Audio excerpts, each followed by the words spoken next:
Hello दोस्तों, राधे राधे। चलिए आज का वीडियो हम लोग देखते हैं। अच्छा, मोदी जी, पुतिन और 11 जिनपिंग की ये फोटो आई और इसके बाद मोदी जी ने व्हाइट हाउस में ट्रंप को फोन लगा के पता है क्या बोला? ये सुनो। आप लोग रोना बंद कीजिए। मेरे तक आवाज आ रही है। मतलब ये तीनों भाई, तीनों तो तबाही। भाई Indian Prime Minister Narendra Modi, Russian President Vladimir Putin, and Chinese President Xi Jinping move like a trio in sync, talking, laughing, and walking hand in hand. Leaders of China, Russia, and India are putting their friendly relationship on full display. Russia's Vladimir Putin and India's Narendra Modi were among those to join China's Xi Jinping for the Shanghai Cooperation Organization summit. दोस्तों, SCO summit के stage पर एक scene ऐसा भी बना जो शायद पाकिस्तान की पॉलिटिक्स में हमेशा के लिए काला धब्बा बनकर लिख दिया जाएगा। दुनिया के सबसे बड़े मंचों में से एक शंघाई कॉर्पोरेशन ऑर्गेनाइजेशन की मीटिंग में पीएम मोदी ने टेररिज्म के मुद्दे पर एकदम डायरेक्ट और बोल्ड स्टांस लिया और पाकिस्तान को खुलेआम एक्सपोज कर दिया। ये कोई डिप्लोमेटिक शुगर कोटिंग वाली बात नहीं थी, ये सामने से मारी गई चोट थी, एक ऐसा झटका जो जोर का झटका था और जोर से ही लगा।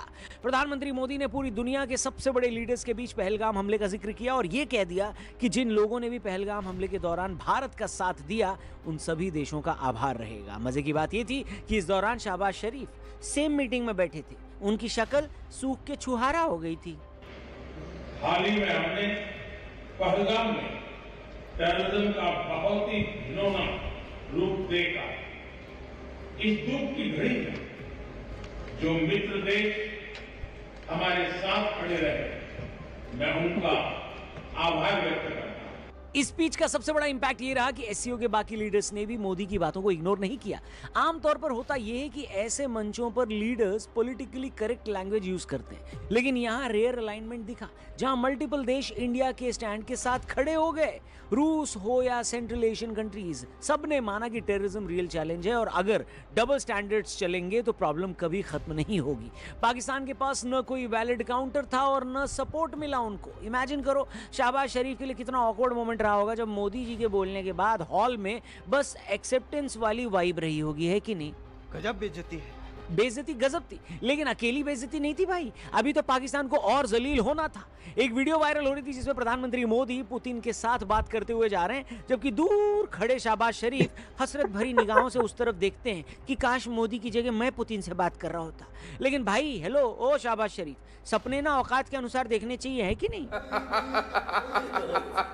भले जिसके घर आटा खरीदने के पैसे नहीं होते वो रेस्टोरेंट में जाकर 7 कोर्स मील थोड़ी ना खरीद के खाता है, बताओ। लेकिन दोस्तों, अगर आपको ऐसा लगता है कि एससीओ में सबसे ज्यादा बेइज्जती पाकिस्तान के प्रधानमंत्री शहबाज शरीफ की हुई, तो मैं आपको ये बता दूं कि ये बात बिल्कुल गलत है। असली बेइज्जती 10,000 किलोमीटर दूर बैठे ट्रंप चचा की हो गई थी, क्योंकि दुनिया के 3 शक्तिशाली देश रशिया, चाइना और भारत एक ही मंच पर गले मिल रहे थे, जबकि ट्रंप चचा अपनी खुद की डिप्लोमेटिक ब्लंडर्स की वजह से कई देशों को एक साथ अमेरिका के खिलाफ ले आए। बताओ।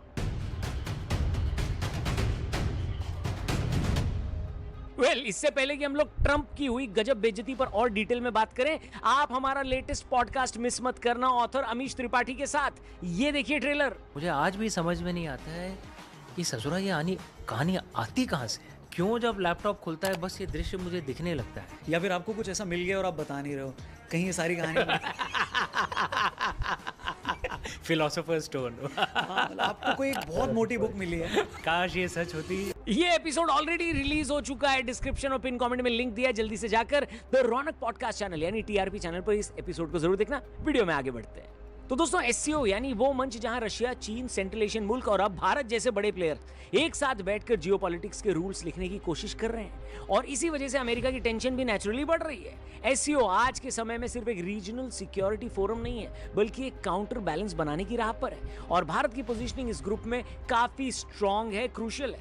मतलब अगर तुम्हें जियोपॉलिटिक्स का अगला बड़ा ट्रेंड समझना है तो एससीओ को समझना होगा मेरे दोस्त। पहले तो ये समझते हैं कि एससीओ है क्या।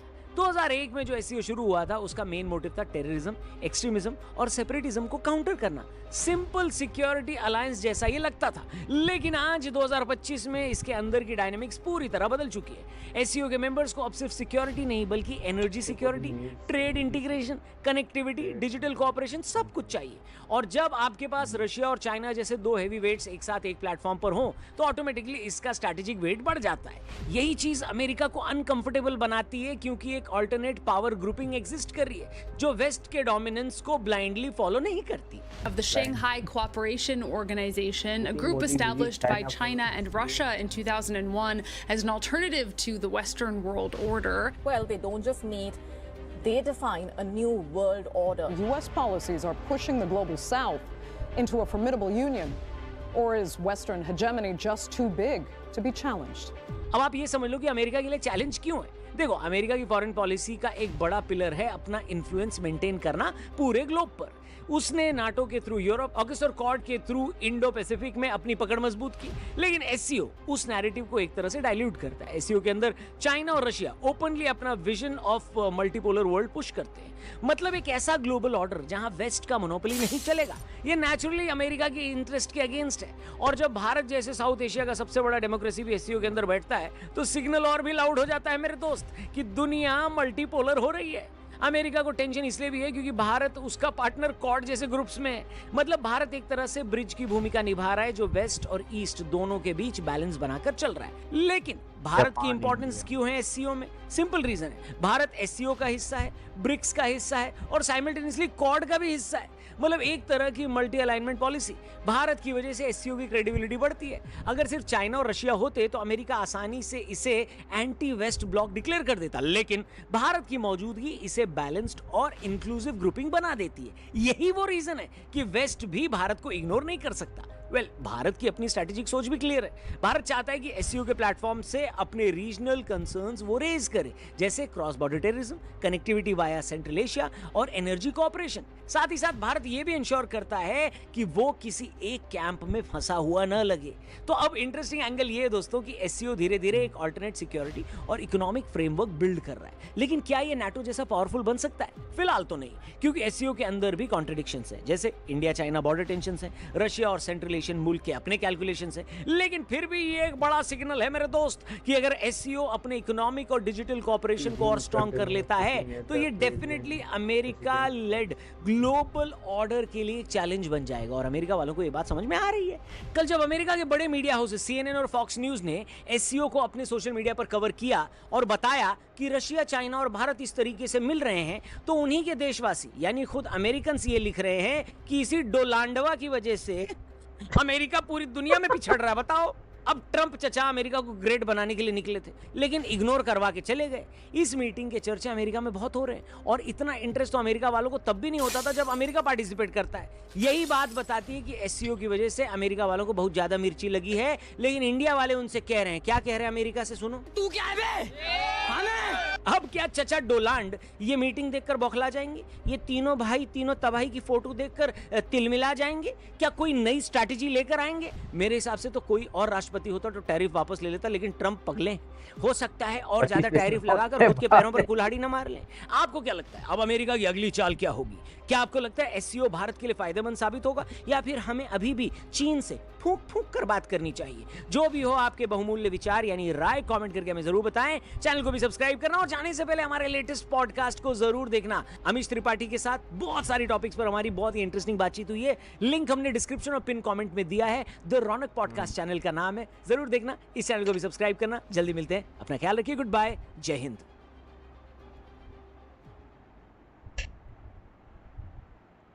दोस्तों, अगर वीडियो अच्छी लगी है तो चैनल को सब्सक्राइब करके बेल आइकन को दबा लीजिए, जिससे कि आपको हमेशा वीडियो मिलती रहे। तब तक के लिए अपना ख्याल रखें।